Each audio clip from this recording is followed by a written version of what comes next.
voilà, pour ceux qui regardent la vidéo, donc je tenais à voir le témoignage d'Olivier. J'ai eu beaucoup de plaisir à coacher Olivier, d'abord parce que tu es quelqu'un de très sympa, et puis parce que aussi je t'ai trouvé assez éveillé en termes de développement personnel déjà. Alors il faut savoir que tu suivais, Ouais, pour le rappeler, un coaching en parallèle, tu tout à faisais des fait. exercices centrés sur ta valeur. Mm. Et ce qui fait que tu as intégré assez, je trouve, assez rapidement les conseils que je t'ai donnés avec plutôt des bons résultats à la clé. On en parlera, mais tu as eu quand même des rencarts, il s'est passé plein de choses, il y a eu du Mm. mouvement. Donc d'abord, Olivier, est-ce que tu peux nous rappeler comment tu es tombé sur moi, où est-ce que tu en étais sentimentalement quand on s'est parlé la première fois, Ouais. et ce qui t'a motivé voilà, à le faire, à rejoindre l'aventure, le coaching? Ouais, bien sûr. Bah, pareillement, Quentin, moi j'ai beaucoup apprécié aussi ce coaching, puisque tu es d'une bonne énergie, bonne écoute. On sent beaucoup d'empathie de ta part et c'est grave cool. Ça fait du bien. Comment je suis tombé en fait sur ton coaching? Tout simplement par Facebook Ouais. directement. Donc j'ai vu effectivement une pub passer où tu mettais en avant les qualités d'un homme introverti. Et donc, je me suis dit, tiens, c'est original déjà comme formule. Donc, je dis, je vais vouloir en savoir un peu plus. Et donc, j'ai parcouru ton site et je suis tombé ensuite sur une masterclass où tu expliquais un peu plus bah, les qualités de l'homme introverti, ce qu'il était, pourquoi toi-même tu t'identifiais en tant qu'homme introverti et en quoi, pourquoi les hommes bah, introvertis avaient le droit tout simplement d'avoir une copine Mm. comme les autres et pas seulement entre guillemets tomber sur un amour qui n'était pas forcément après réciproque ou quelque chose qui n'était pas voué à évoluer quoi plus que ça quoi. Mm. Donc, moi, voilà, je me suis décidé de m'inscrire parce que sentimentalement, bah, ça faisait environ, je crois, 2 ou 3 mois que j'étais célibataire. J'avais rencontré une fille avec qui il n'y avait rien eu de sérieux, mais j'étais assez accro. Donc, je me suis Ouais. dit, je prends contact avec toi pour voir un peu plus mon état d'esprit, cerner un peu plus moi mon schéma de fonctionnement, comment est-ce que je m'attache, comment est-ce Mm. que je développe un peu des sentiments, des choses comme ça, donc voir un peu les approches qui étaient possibles aussi en termes de séduction. Et bah, finalement, on est parti sur une formule tous les deux où on a pu échanger, discuter, un peu voir mon état d'esprit, voir les rencontres, faire mon profil aussi. Surtout, c'est ça dont on est parti. Et donc j'ai bien aimé cette approche un peu sur mesure, plus les cours en parallèle que tu proposes. Alors ouais, c'est intéressant parce que toi, je t'ai à la fois aidé à rompre d'une certaine manière. C'est Enfin, ça, ouais. tu m'as un peu contacté pour ça, c'est-à-dire que tu voulais, tu avais besoin de conseils par rapport à ta volonté de rupture et en même temps, Ouais. parce que tu l'as très bien décrit, euh, toi, je pense que tu étais affecté par une forme de dépendance affective à l'égard de cette relation. On peut en parler peut-être Mm. un petit peu, mais en gros, c'était une fille que toi t'aimais bien, mais vous n'étiez pas du tout sur la même longueur d'onde au En niveau des termes attentes. d'attente, ouais, Voilà. ouais, tout à Et fait. donc, et pourtant, elle était assez claire hein, de mémoire, elle, mais tu Mm. n'arrivais pas à t'en défaire. Donc, il a fallu, je pense, qu'on détricote un petit peu tout ça, savoir faire la part des choses entre sentiments, peut-être attirance, désir et vrais sentiments amoureux. Et C'est puis, ça. derrière, qu'on puisse aller de l'avant.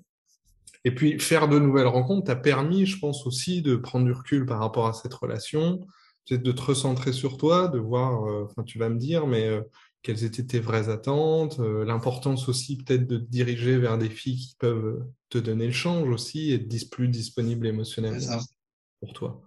Bah, tout à fait. C'est ce que tu m'as très vite même conseillé, effectivement, de sortir de chez moi et de faire des nouvelles rencontres. Mm. C'est ce que j'ai fait de mon côté pour maximiser un peu plus mes chances et me convaincre aussi que j'étais capable de passer à autre chose finalement, de pas tout miser Ouais. sur un sentiment ou sur des attentes qui n'étaient pas réciproques, hein, même si c'est vrai que tu l'as dit, hein, elle était très claire dès le départ. Même si moi, dans ma situation, dans mon approche, j'ai senti qu'à un moment donné, il pouvait peut-être y avoir autre chose, Ouais. mais voilà, c'était de l'espoir mal positionné, mal placé. Donc j'ai fait d'autres rencontres après qui m'ont permis de voir, bah, d'une part que je plais plus facilement, et puis d'autre part que aussi il y a d'autres filles en fait qui existent, et c'est à moi de mettre mon focus finalement sur des filles qui s'intéressent un peu plus à moi et qui veulent un peu plus de moi quoi finalement, Mm. plutôt de miser sur une seule fille. Ouais, j'avais un client qui m'avait dit un truc assez intéressant une fois. Il m'a dit, tu vois, moi, avant de te rencontrer, Quentin, j'avais tendance à, dès que je rencontrais une fille, chercher à l'accepter comme elle était. Tu vois, Ouais, le curseur n'était pas vraiment au bon endroit. C'est pas finalement, mais qu'est-ce que je veux moi? Est-ce qu'elle me plaît? Est-ce qu'on est en phase, etc. C'était plutôt, bah, est-ce que je lui plais? Et finalement, bah, elle a des défauts. On n'est pas, c'est pas grave. Je vais tenter de l'accepter comme elle est. mm, Tu vois. Ce qui crée aussi peut-être cette précipitation au début dans certaines relations quand on est un peu dépendant effectivement de vouloir aller trop vite, trop tôt avec la tout fille. à fait. On voit pas les alertes, ce qu'on appelle les red flags, on voit pas tout ça. Aussi parce que des fois, ça provient d'un manque de connaissance de soi. Bon. Mm. En tout cas, tu as fait plusieurs rencontres. Tu es tombé plusieurs fois quand même sur des filles qui soufflaient un peu le chaud et le froid, donc il fallait aussi qu'on fasse sa part de choses. Tout C'est-à-dire que à tu avais fait. un encart, tu savais pas trop comment te comporter, etc. Voilà. Et on voit qu'à chaque finalement expérience amoureuse, chaque rencontre que tu as fait, tu as gagné de l'expérience, du discernement. Et moi, je dis toujours, enfin, je sais pas ce que tu en as pensé, Olivier, mais que la valeur de mon programme, elle est vachement dans le feedback. Moi, ça m'aidait beaucoup que tu fasses des rencarts, que tu ailles à des rendez-vous, notamment grâce au théâtre que tu fais, à tes activités Tout à pro, et fait. via les applis aussi. Alors les applications, ouais, des soirs aussi pour rencontrer aussi des rencontres amicales aussi. Hein. Ce que tu m'as appris aussi, Ouais. c'est de finalement bah, qu'on peut très bien rencontrer amicalement une fille et envisager quelque chose par la suite, mais de pas forcément miser tout de suite. Effectivement, d'être dans ce schéma un peu de dépendance, se dire ça y est, une fille s'intéresse à moi, donc forcément je vais tenter quelque chose quoi. D'être dans ce délire-là, c'est pas une bonne gymnastique, faut se laisser surprendre soi-même et la fille aussi. Et c'est là où aussi on peut s'attendre un peu à quelque chose, après à une histoire, à plus, effectivement, quoi. Faut se laisser un peu plus d'opportunités dans ce sens-là. Ben oui, parce qu'en plus, je pense que tu es rentré dans un cercle vertueux consistant à dire, en fait, OK, en fait, je peux être en contrôle, je peux être maître de ma vie amoureuse, de ma vie sentimentale, et je suis pas obligé, effectivement, de me caser avec la première qui va s'intéresser à moi, etc. Ce que j'explique souvent aux gens que j'ai au téléphone. Je dis, effectivement, si tu veux te débrouiller par toi-même, tu risques d'être dans ce schéma-là, de dire, bah, finalement, celle que je vais trouver, c'est une fille qui va s'intéresser à moi. Et moi, tu sais, j'ai souvent deux types de clients. Parce que je dis souvent, j'ai l'ingénieur et j'ai le divorcé. Et le divorcé, il me raconte souvent qu'en fait, il a eu une relation de 5 10 ans, soit marié ou pas avec une nana, et que c'est elle qui l'a choisi. C'est elle Ouais, qui a fait le premier pas, qui a fait tous les efforts de séduction. Et c'est elle qui portait aussi souvent la culotte, malheureusement, dans dans le le couple. couple aussi, ouais. Ouais, Donc, ils veulent enrayer ça, justement, reprendre le pouvoir et se dire, bah oui, je peux plaire à plusieurs femmes, je peux choisir, je peux, voilà. Alors après, il y a forcément aussi des hauts et des bas dans le processus. Il faut aussi travailler sur son mental, se reprogrammer. Toi, on l'a fait beaucoup avec toi, ouais, Olivier, parce c'est que tu as vrai. peut-être tendance des fois à pas bien interpréter un refus, un rejet. Tu disais forcément, peut-être que j'ai dit, fais quelque chose de mal. Tu avais encore ce réflexe Ouais. qui, pour moi, s'évapore un peu. euh, Ça s'évapore, ouais, ça s'évapore même bien effectivement par rapport à ce que tu me dis, ce que tu m'as dit durant le coaching. Et ce que tu m'as surtout appris, c'est que je remarque aussi beaucoup, c'est que en fait, la première chose, c'est qu'il faut que je pense à moi, en fait, penser à mes attentes, à ce que cette personne-là peut m'apporter, en ouais. fait, d'être pas systématiquement sur une recherche de validation, d'approbation. Si une fille effectivement ne met trop de temps à te répondre ou bien ne te donne pas autant d'intérêt que toi tu lui en donnes, déjà ça part sur un déséquilibre. Et donc après, pour rattraper la chose, je trouve que c'est quand même compliqué, quoi. Je trouve que c'est quand même un peu délicat. Il faut y aller peut-être un peu plus au culot, en exprimant un peu plus ses attentes, ses besoins. Et là, après, ça, c'est un peu comme au poker, hein, ça passe ou ça casse, hein, Mm. donc, mais voilà, c'est Quitte à de être vraiment un, se recentrer sur soi, quoi. ouais, ouais, quitte à être un tout petit peu égoïste, en fait. Un tout Tout petit à peu fait. égoïste. Ouais, Que là où on en est, quand on est touché plus ou moins par le syndrome du gentil, et que depuis toujours on fait passer les besoins des autres, les besoins des femmes avant les nôtres, bah oui, il y a une période où effectivement il faut être un peu égoïste et penser beaucoup à soi, etc.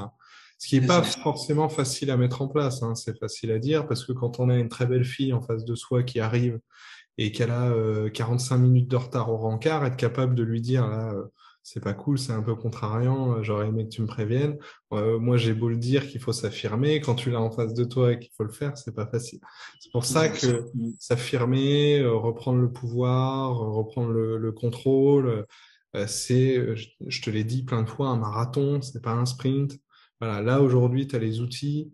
Moi, j'ai vu un changement de quand même de comportement, hein, même en toi, de voilà, des déclics, des choses qui ont fait que, effectivement, on voit que tu plais, tu as du succès quand même, Olivier. Faut rappeler quand même que tu as un physique normal, que tu vois, Tout à fait. Ouais, absolument. pour ceux qui regardent et pour qui le physique, c'est un vrai point de crispation, ils me disent, moi, ça va pas, tu vois. Enfin, voilà, tu peux leur dire, toi, t'es normal, ok, t'es très Absolument. grand, mais bon, sinon, t'as un métier normal, un physique normal, t'es normal. Absolument. C'est la... Alors, c'est vrai que une fille va un peu plus, et un peu dans les clichés aussi, mais un peu plus tournée vers un homme qui est plus grand et surtout plus grand qu'elle. Voilà, c'est dans les clichés, effectivement, mais je pense que ça part vraiment dans la personnalité, trouver un peu plus ce qui, en soi, fait de nous une personne passionnante, en fait. Fait quelque chose qu'on a un peu ouais, une petite étincelle, quelque chose à transmettre. Et c'est ce côté-là un peu plus fou, j'ai envie de dire, qui fait qu'on exprime une personnalité. Et qu'après, ça, tu l'as beaucoup répété aussi, ça, c'est vrai que c'est quelque chose que je veux mettre en avant. Tu mets l'accent vraiment sur l'authenticité. En quoi, moi, Olivier, je peux être authentique et qui fait que bah, c'est comme ça que je plais et c'est comme ça que je peux attirer effectivement une fille vers moi, quoi. Et tout simplement, ben, ça passe par un travail sur soi, en se posant effectivement les bonnes questions, en notant même des idées, en se trouvant un peu plus un rythme de vie, quelque chose qui correspond d'abord à soi, et pas être sur la notion aussi de culpabilité, en fait. Ah bah non, j'ai pas fait ça, non, j'aurais dû faire les choses de cette façon-là. Voilà, il y a un temps pour tout. Il y a un temps pour prévoir certaines choses. Il y a un temps surtout, par moment, juste pour profiter et kiffer en fait son moment présent, quoi. Mm. Et c'est comme ça aussi qu'on arrive à exprimer un peu plus sa personnalité, son humour, sa spontanéité et qui fait que les choses se mettent en place aussi par elles-mêmes, tout simplement, quoi. Ouais, c'est super intéressant. Tu as toujours, et c'est pour ça que j'ai apprécié le coaching avec toi, utiliser des mots très justes, très fins. C'est vrai que tout part, tu l'as dit, d'une situation où il faut prendre conscience absolument Mm. euh, de sa valeur, de ses singularités uniques, de vraiment ce qui nous rend charmant. Pourquoi? Parce que tu me le disais tout à l'heure, derrière, on remarque plus de choses. On remarque qu'il y a des filles qui peuvent s'intéresser à nous sans penser que c'est une coïncidence, sans penser que c'est... Voilà, on se dit... Et puis tout part de là, tout part d'un souhait. Quand on se dit, bah, finalement, je peux apporter des choses, je sais que je peux plaire. Déjà, on se met davantage sur un plan d'égalité avec les femmes qu'on va rencontrer, quand bien même elles sont jolies. Et puis derrière, on peut effectivement sourire plus facilement, se dire, bah, finalement, il peut se passer quelque chose, voilà, même avec elles. Euh, et tu disais tout à l'heure, reprendre le pouvoir, c'est ça, c'est aussi se dire, moi, je vais aller voir une fille et au lieu de me dire, oh là là, qu'est-ce qu'elle est belle, il faut que je l'impressionne, il faut que... Non, c'est plutôt, bah, elle me plaît. Moi, je sais aussi que j'ai des qualités. Je sais aussi que j'ai mes charmes à moi. Il faut que voilà, je révèle mon authenticité. On va voir si on peut s'entendre. On va voir si ça colle entre nous. On va essayer de dépasser le simple stade de l'attirance sexuelle. Elle est belle, du coup, C'est forcément. ça. Voilà. Et voilà. Donc, non, bah, ça, c'est ouais, c'est intéressant. Qu'est-ce que tu dirais, Olivier, à quelqu'un qui hésite? qui hésitent. Moi, j'en ai, on fait une quarantaine d'appels par semaine. Et toi, tu as hésité un petit peu, je me souviens. Tu as hésité un peu aussi, t'as pris quelques jours. Qu'est-ce que Ouais, tu bien dirais sûr. à un mec qui sait qu'il a besoin de ça? Je lui tends la main, il sait pertinemment qu'il en a besoin parce que sinon, ça va être la même situation, ça va stagner pendant Ouais. les années qui suivent. Qui hésite, peut-être pour une question de tarif, peut-être parce qu'il a peur de pas réussir, il a peur ou que ça marche pas. Alors, Qu'est-ce que qu'est-ce tu que je dirais déjà à la personne? Bah, déjà, bravo parce qu'elle prend conscience qu'il y a quelque chose qui bloque, déjà. Ouais, C'est déjà ouais, un super point. Donc, pour moi, c'est presque déjà 50% du boulot qui est fait, de prendre conscience de ça. Et après, quand tu hésites par rapport à fait du coaching, il faut d'abord dire que c'est un investissement pour soi, en fait, sur soi. C'est certes une somme à régler, mais à investir, mais c'est tôt ou tard, il y a des résultats. Parce que à force de répéter, à force d'échanger, à force de prendre conscience de certaines choses, bah, le corps, l'esprit n'est pas bête, il enregistre tout ça et les choses se mettent en place. ouais. Donc, il faut être en capacité de se dire, OK, je franchis le pas. C'est un investissement, c'est quelque chose, mais c'est un investissement, je le fais pour moi. Et c'est la meilleure façon d'attirer des nouvelles personnes dans sa vie et notamment des femmes, c'est d'abord de s'aimer soi et donc d'investir sur soi-même. Oui, tout à fait. Tout à fait, c'est probablement le meilleur investissement qu'on puisse faire sur soi. C'est vrai que moi, j'ai toujours du mal à promettre forcément des grandes choses à mes clients parce que je le fais, parce que maintenant j'ai le recul et l'expérience, mais je peux pas dire comme un coaching en business ou en finance, ben voilà ce que tu vas avoir au bout Ouais, c'est pas matériel, c'est pas factuel en fait, quoi. Ouais, On est sur du lifestyle. Donc, ouais, je leur dis, bah, je vais remplir un peu ton réservoir d'estime, je vais remplir un peu ton réservoir de bonheur, je vais t'apprendre des choses qui te serviront toute la vie, et pas uniquement qu'avec les femmes, parce que tu as vu, on faisait des c'est vrai. scénarios, des choses, des petits ateliers, c'était la Ouais, fille. dans la vie quotidienne. Mhm. Voilà. Donc, le syndrome du gentil dont on a parlé en long et en travers, c'est un truc qui nous touche, et pas que sentimentalement parlant, c'est un truc qui nous mine professionnellement, qui nous empêche d'avoir des promotions, et qui nous empêche d'aller chercher ce qu'on veut, d'être respecté par les autres, voilà. Donc, voilà, bah, c'est cool, c'était bien de l'entendre. Je vois que, en tout cas, tu fais des progrès. On discutait juste avant, tu continueras probablement à en faire. Et moi, j'estime que dans quelques semaines ou quelques mois, tu me diras, tu m'enverras un texto et tu me diras là, je suis en relation, j'ai trouvé quelqu'un. Parce que voilà, t'es sur un tremplin, t'es dans un cercle vertueux. Donc Absolument. Ouais, ça prend du temps. Il faut pas se mettre de pression, de se dire voilà, il faut que j'ai tant et tant de résultats. Il faut que j'essaye à tout prix d'avoir le numéro de tant et tant de filles. Hmm. Non, c'est pas. Si on rentre dans une logique vraiment de résultats, c'est là où généralement après on n'obtient rien aussi parce que on se met une pression Ouais. inutile. C'est On pas se naturel, décourage. ça se Ah ouais. sent et c'est pas comme ça que ça marche non plus quoi. Et on se décourage. C'est vrai Et que on se décourage, tout à fait. Ouais, j'ai pas de numéro cette semaine, j'ai pas de rencard tout de c'est suite. ça. Voilà. Et ça, là-dessus, c'est vrai que je coach très rapidement mes clients. Je leur demande d'avoir une logique plutôt de développement personnel que de résultats, de numéros. Tu vois, Mm. quand je reçois un mail des fois d'un client qui me dit Ah, Quentin, là, ça va pas. Ça va pas. Il y a une fille qui a annulé un rencard, ça va pas. Tu vois, ils le prennent pour eux. Ah, paf, Mm. je m'aime plus. Je m'aime plus. La fille a annulé, ça veut dire que.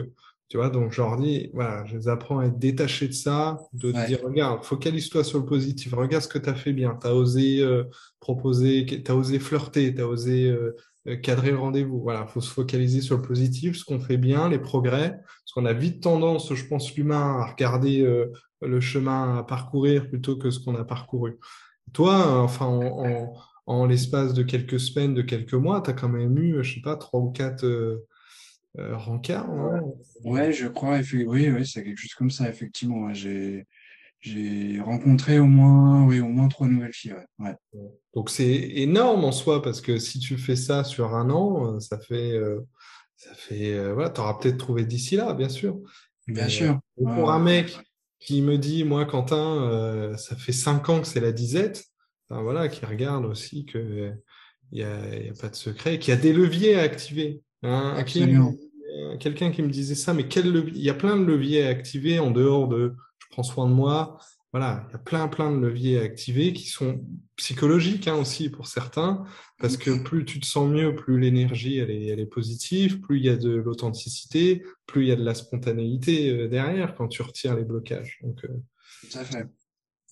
Ouais, et puis on vit aussi effectivement dans une société où on doit être focus tout le temps sur son travail, vis-à-vis de ses proches, sur plein de petites choses. Et je pense que le coaching aussi permet de ça, de vraiment se retrouver avec soi et d'apprendre à plus trop se prendre la tête en fait, d'être un peu plus sur la spontanéité, sur l'authenticité quoi, tout simplement. oui, là-dessus. C'est vrai que pour finir, j'essaie de me distinguer un petit peu des autres, vraiment en expliquant à mes clients que ce qui marche, c'est de travailler sur l'être, Ouais, moins sur le faire, c'est-à-dire les petites techniques de séduction qui peuvent apporter des petits résultats, je dis pas, mais que c'est en bossant vraiment sur soi, sur l'être, sur ce qui on est, que vraiment en faisant du développement personnel avec de la séduction, qu'on arrive à avoir au fil du temps des vrais résultats parce que c'est ce qui permet derrière de ne pas entraver notre authenticité, de réussir à être vrai, de réussir à libérer vraiment tout son potentiel de séduction. Et je pense que c'est ce que tu commences à faire petit à petit. Donc voilà, tout à fait. ça va Ouais, marcher. OK?